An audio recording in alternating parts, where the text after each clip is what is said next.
Hello and welcome to Sound Strategic. I'm Meia Nouwens. In today's episode, we'll be discussing the increasingly diversified landscape of defense industry and defense procurement. And joining me today to discuss their recent findings are two brilliant colleagues of mine in the IISS Defense and Military Analysis Program, Tom Waldwyn and Haena Jo. Tom is Research Associate for Defense Procurement at the IISS, where he conducts research on defense industry and procurement. He contributes to the Military Balance Book, the Military Balance Plus online database, and other IISS publications and projects. Haena is the research analyst for defense and military analysis at the IISS. She contributes to the Institute's research on defense spending, defense industry, and military equipment and procurement. Like Tom, she also works on the Military Balance and the Military Balance Plus online database. Welcome, Haena and Tom. Thank you for having me. Yeah, thanks for having us, Meia. Tom, maybe just to start us off, can you tell us a little bit what today's defense industrial landscape looks like geographically? Our listeners, I think, will likely know Western defense giants like Lockheed Martin, Boeing, and Raytheon. But in today's global defense industrial landscape, we see a lot more diversity than that, correct? The big names you mentioned, the big American, the big European companies, they're still at the top of the pecking order, if you like, in terms of market capture and size. But the thing that's probably changed over the past 20 years is that companies from countries that aren't in Western Europe, aren't in the US, aren't in Russia, have grown quite a bit. And there are a few countries where their defense exports have increased quite substantially over the past decade. That includes Korea, Turkey, Poland, Brazil. That's something which is going to continue into the near future. So what's leading to this increased diversity? Well, it's political choices in those countries to put up the money for the investment to make that happen. If you want to have a defense industry that does more than just manufacture bullets, does more than make uniforms, maybe does some maintenance on aircraft and vehicles. If you want them to actually produce platforms and complex subsystems, that's expensive. It will really depend on the size of the investment from, the local customer as to how big and sophisticated that industry is going to grow. And those countries I mentioned, in different ways and different scales, they've all done that. And what about the role that license bills have played in this? There's two different approaches that some of these countries have taken. You can try and develop equipment from scratch. India has tried to do this a bit. That's very expensive. It's a lot more difficult to do. But if that's the political choice you want to make about where if you want your investment to stay within the country, a lot of other countries have done technology transfer deals with companies from Russia, US, Europe to set up local production lines to manufacture equipment that, over the course of that production run, expertise and know-how is just gradually transferred over. More of the investment would go to local companies, or maybe afterwards, those companies would be, if you did want to then have those companies develop something original, then they would be in a better position to actually make that happen. So, Haena, South Korea is an interesting example. And I think according to your research, we've seen a threefold increase in defense exports from South Korea over the past decades. So what do you attribute to this growth? Can you talk a little bit about the South Korean example in a little bit more detail? South Korea has been developing its local industrial capability from the 1980s, and the export value of the Korean defense industry over the last 10 years has obviously tripled from $491 million in 2009 to over $1.5 billion in 2019, recording its highest increase in 2016 of $2.4 billion. Firstly, I would say having an open mind has attributed to the Korean industry's growth. Similar to the countries Tom mentioned, Korea's journey to become an emerging arms exporter started when Korea procured the 120 F-16 fighter aircraft, which included the offset agreement in the 90s. based on the experience from setting up a local production line for the F-16 and the technology transfer, Korea was able to develop its own trainer and light attack aircraft, the T-50 Golden Eagle, and its variant, the F-A-50. The range of the country's Korean industry was influenced by is quite broad, from the US to the UK, Germany, France, and Russia. And secondly, possibly thanks to the collaboration between Korean industry and government diplomacy, the sale of 12 F-A-50 aircraft to the Philippines in 2014 was followed by the MOU signed between South Korea and the Philippines for strengthening military cooperation in 2013. Yeah, the T-50 aircraft that Haena mentioned, quite an interesting case study, because that was developed based on the F-16 technology transfer.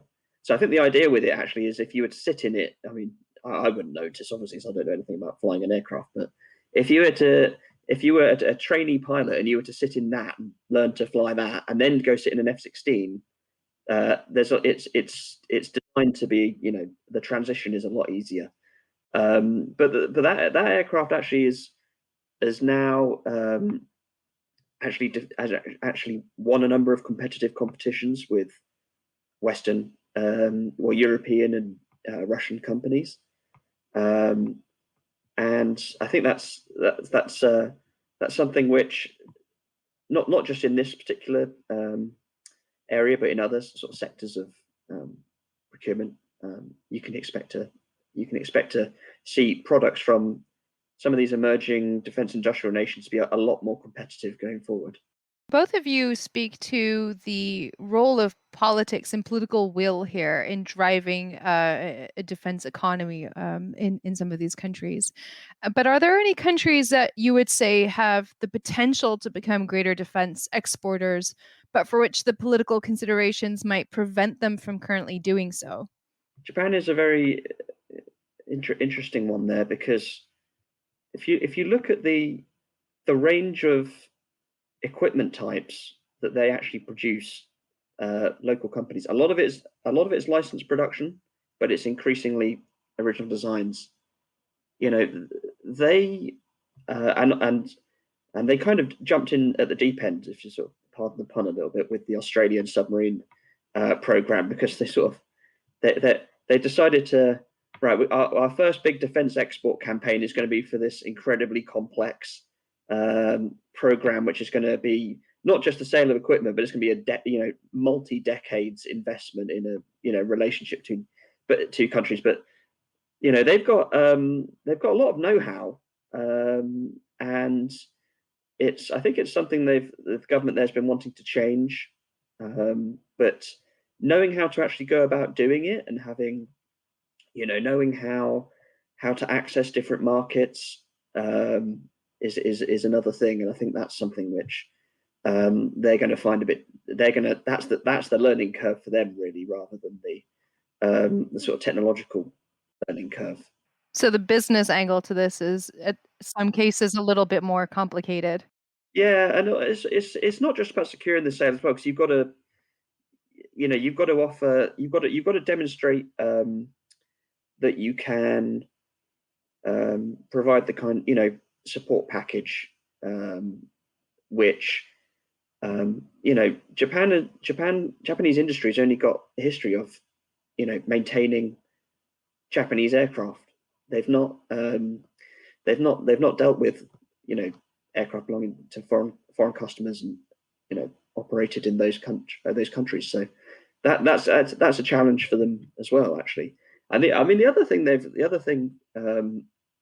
that is quite curious about Japan is, because they really do insist on building things themselves, which means that they will pay more money for things than they would otherwise if they just imported it from say the country that actually manufactures the original equipment. So that they're used to. So whether or not they'd have whether or not they'd actually be able to export that stuff themselves, because obviously they're not the original equipment manufacturer, they're secure export rights. But if they were to do that for some of these things, the sort of the high unit cost, because they've just got a production line for one customer at the moment, is also just another difficulty they would have in being competitive. You've mentioned that a number of these countries have entered the defense industry or grown their defense industries through the use of license builds. But what is the proportion, you would say, of production that is of locally designed platforms? Is that the minority still in these emerging markets? Proportionally, it's quite difficult to say, but it's definitely something which is growing. Turkey, for example, they've invested a lot in locally designed equipment, and so the kind of things that they're building span perhaps a wider range of sectors and domains to other countries, whereas there are other countries like Brazil, for example. They've got good capability in some areas, but their design capability is narrower. You see Brazil, they'll build transport aircraft and things like that, which are Brazilian designed, and light attack aircraft, which are Brazilian designed. But in lots of other areas, it will be licensed production of fighter aircraft or frigates or submarines or something like that. You mentioned a little bit about how much more expensive, to some extent, locally designed production can be, and how at the onset, um, some of these economies or some of these industries will face high costs. How competitive are exports from emerging defense industrial nations when compared to the products of Western companies? I'm thinking here, for example, of how Chinese defense companies have risen in global defense industrial rankings based on their annual defense production related revenue to join the ranks of the Lockheed Martins and the Raytheons of the world. Well, once you've actually developed the product and put it into service, then they are competitive because they typically have lower labor costs than in Western Europe or the US. It's the high price really comes in the development stage. And what about how the markets that they're aiming to export to? Are those different markets from where we see Western defense primes try to export to? Is there a niche area where they're focusing on? Definitely a different focus in markets. I mean, Turkey, their exports have gone to countries which they've got close political, cultural ties with, predominantly other Muslim nations, Azerbaijan, Qatar, they've got a very close relationship with. Tunisia as well. There's a number of others. Turkey in terms of actual competitions hasn't had yet the kind of success that say Korea has had, for example. I think they've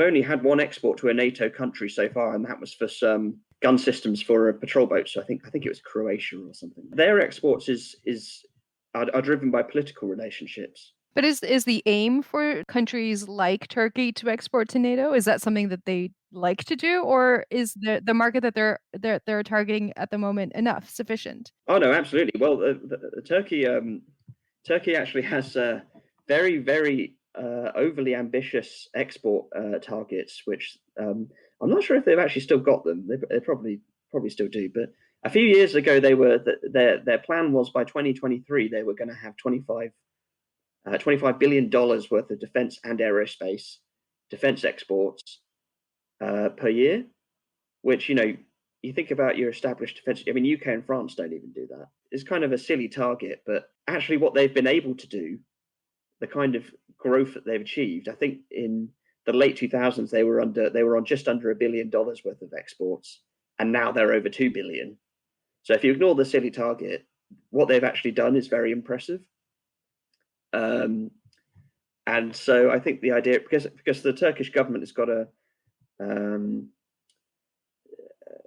they really want autonomy in their defense industry, and to ramp up the localization rate. The proportion of the materials and the subsystems which are coming from local companies, they want to increase that. I mean, at the moment they're about 70%, which is still pretty high, but they want to get that even higher. And I mean that's partly driven by the fact that they keep falling out with their allies, which doesn't help when the countries you're supposedly friends with decide to stop selling you subsystems that you need So that's also driving that, as well as job creation and economic reasons as well. So I mean, also in Turkey, they have an organization running their defense industry called the Presidency of the Defense Industries, or it's SSB in Turkish, it's called. That recently got moved to directly report to the president's office. High prioritization. Well, absolutely, yeah. There's a strong, message from the top at the moment in Turkey that this is the direction of travel in terms of what we want to be doing. Haena, how does the example of the UAE compare to this? For UAE, I think UAE, like Turkey, like they're quite ambitious as well. And UAE has like set up this organization called UAE Offset Group, like back in 1992, which now known as Tawazun Economic Council. Um, like with this council, UAE tend to invest more in defense R&D, and also they prioritize defense equipment development. But I mean, at the moment, they're quite low-tech equipment have been exported to only neighboring countries, but also including Russia and Turkmenistan. And recently, UAE has launched their biannual IDEX conference as well. And then through their platform, they actually announced their ambition to which was their plan to compete with Russian, Chinese, and US companies in near future, which I doubted very much. But I guess UAE is now buying the UAE is not a country who can compete or export at the moment, but they're investing quite a lot at the moment in their technology R&D through setting up so many numerous funds and international collaboration, international partnerships. Through that, they might soon, like within a decade or two, they will compete with Western, Russian, even Korean companies in foreseeable future. The UAE is a really interesting example, as Haena was saying, because they've slightly embarrassed their large neighbor, Saudi Arabia, because obviously the Saudis spend a lot more on defense than the Emiratis do. But which of the two countries has as Haena was saying, the Emirati exports are relatively low tech so far. But they've still got the Emiratis still have a more sophisticated defense industry than Saudi Arabia does, and so I mean, there's a number of reasons why the Saudis launched their big ambitions for the defense industry. I think by 2030, a few years ago, jobs, diversification of the economy, things like that. But I suspect that a tiny part of the motivation might have also been, look what they're getting for some of their money that they're spending. We should be, with the amount of money we're spending, we should be getting a bit of that as well. Although non-Western countries, as you both have said, are clearly capable of being competitive in global defense exports, and increasingly so, a lot of these countries and industries still rely on Western and Russian suppliers of key subsystems. Is that correct? Yes, I think so.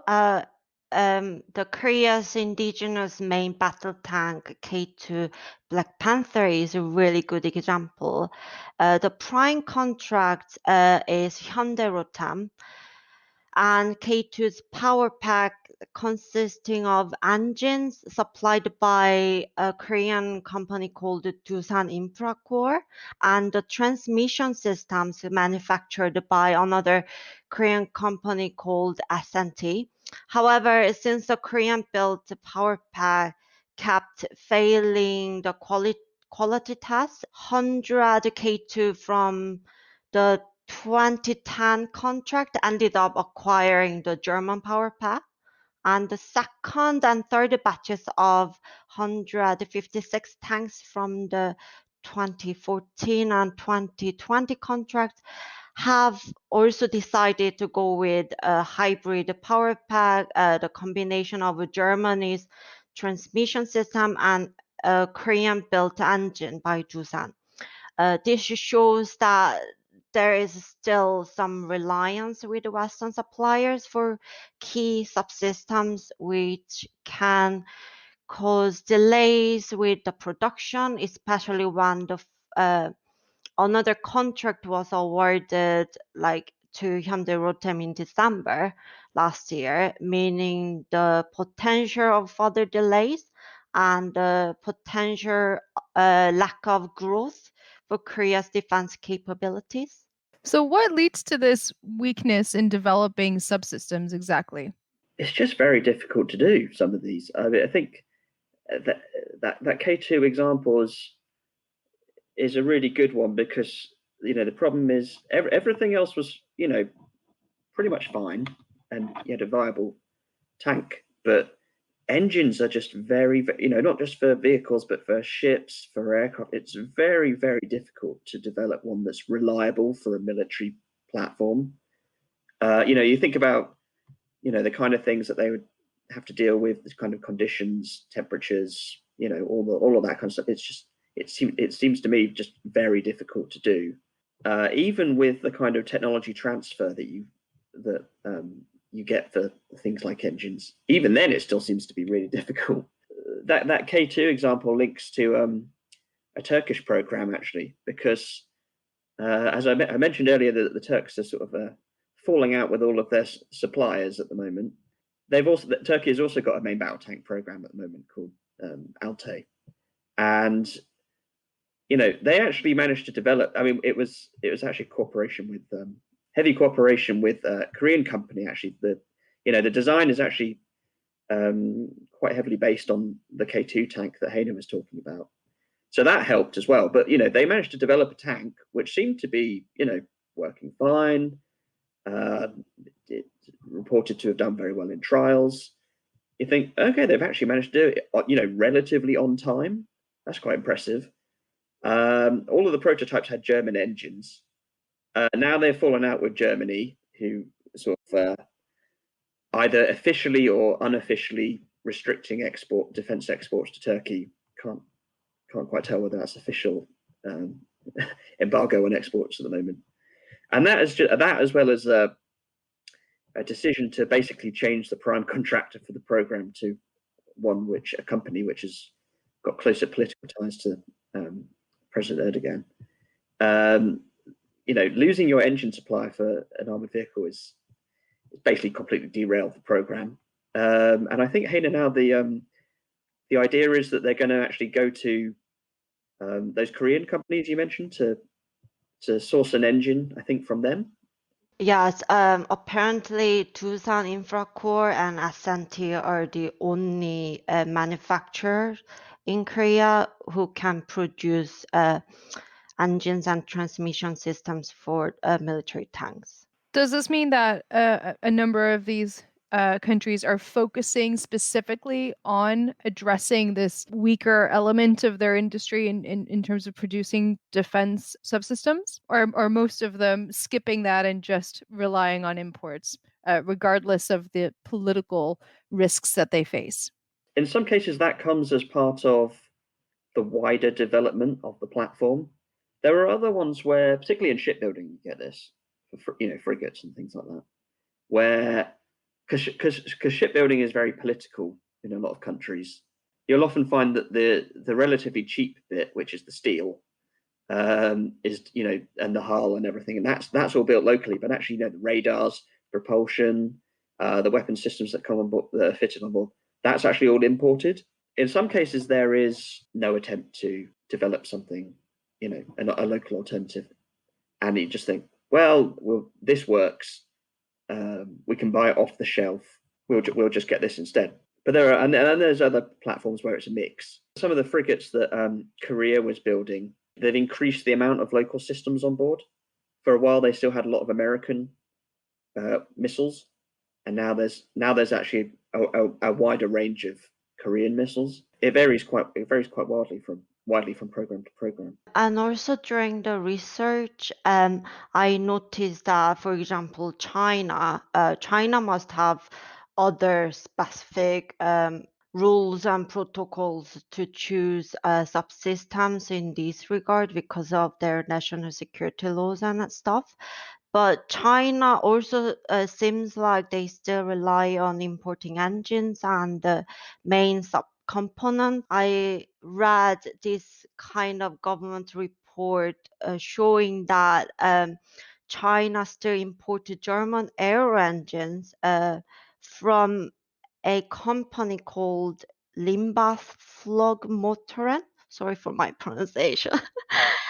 Based in Spinter in Germany. And this Chinese guy called Mr. Chan acquired 100% of equity of this company in January 2012. So, this shows that China also has to rely on sub-components. Absolutely. Maybe to end on, to continue this political thread and to end on it as well. How vulnerable are these emerging defense industrial countries to global shocks? I'm thinking here in particular of the impact that COVID-19 has had on them. Are they able to sustain themselves with domestic markets when global demand slows? I mean, I know that that's something particular to China's example, but is it the same for Korea, the UAE, Poland, and others? For Korea, I don't think they have been influenced by the pandemic that much because, I guess it's a kind of part of uplifting employees' spirit during the pandemic. Only articles or only press releases the Korean industry publishes regarding about they closed down their facilities only for a couple of days due to there are COVID cases amongst the employees. But other than that, they're always on schedule and they're always on time. Everything is fine. So I guess they at least trying to be act normal as usual. Korea's issue perhaps predates this, which is because obviously Korea's shipbuilding industry, not just defense but civilian, is absolutely massive. There was a bit of a slowdown in the global shipbuilding industry that predated COVID, which actually the Korean government actually brought forward a number of defense programs to actually try and assist the industry during that time, which is similar actually to what some governments are now doing because of COVID. Because civilian aerospace has obviously been absolutely hammered by COVID. So a lot of the big defense aerospace companies, like I think Airbus and Boeing is the two biggest ones, but there's obviously lots of others as well in supply chains, and they've obviously suffered greatly from the problems with civilian air travel. So, I mean, the French government brought forward a number of defense programs to try and assist the local industry. There's other countries which have also actually done the opposite and just postponed decisions just to wait and see, essentially, and also just because their budgets are a lot smaller and they've got less room for maneuver in just the whole of government spending. So do you think that this will change the upward trajectory that we've seen for some of these emerging defense industrial countries somewhat, or will they become more cautious perhaps?